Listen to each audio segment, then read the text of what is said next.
Tapos, hanggang sa isang buwan guys, hindi na umabot ng $100. So, naloka na ako. Kasi paano na lang yung ibibili ko ng bigas. Yung kakainin namin, gano'n. Yung pangbayad ng kuryente. At kung ano pang mga gastusin. Wala guys, umiyak talaga ako guys. Oy. Tapos parang gusto ko na muli bumalik sa Maynila. Yung trabaho. Kalaunan yan. Naglandslide. Naglandslide sa barangay namin. Naglandslide ang barangay namin, no. Tapos, nawala yung, ibang official sa barangay. Natabunan ba?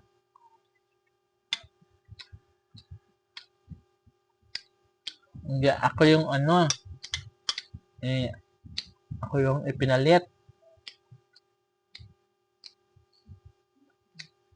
Tapos, pumayag naman ako guys kasi sayang din, di ba? May monthly ka ng sahod. Konti lang siya pero okay na. Pambili lang naman yung bigas-bigas niya nun. So, okay na siya.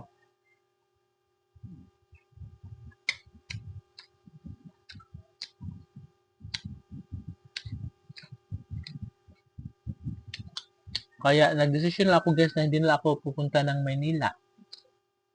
Ulit kasi napapagod akong trabaho Nagsawa siguro ako ba ulit balik Manila, biyahe, gising sa umaga, biyahe, trabaho, gano'n.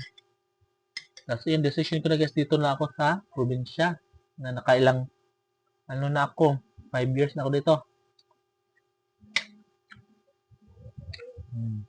5 years na ako dito.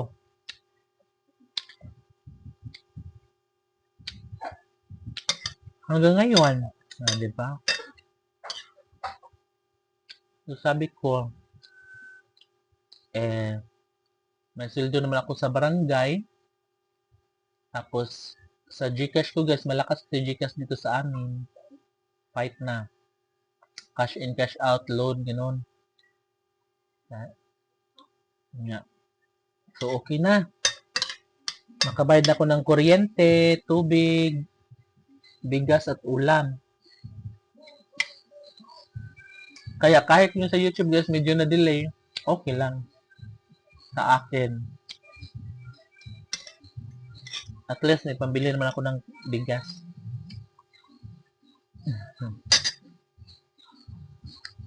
Yun lang. Dapat lang, tanggapin yung Kasi dati, malaki yung sahod, tapos biglang boom. Although $100, matagal siyang mabuo. Kaya okay na ako ngayon, natanggap ko naman siya. Fight lang.